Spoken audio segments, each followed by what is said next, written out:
VC Snits moet deze wedstrijd eens winnen. Het liefst mooi 3-0 of mooi 3-1. Dan gaan ze weer naar de finale.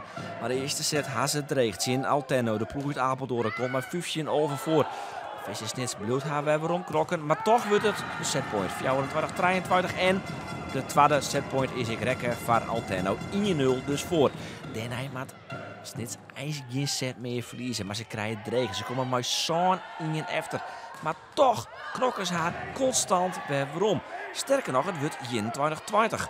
Toch is het eerste setpunt voor Altenno. En die wordt, vond ik, verzilveren. Weer 24-23.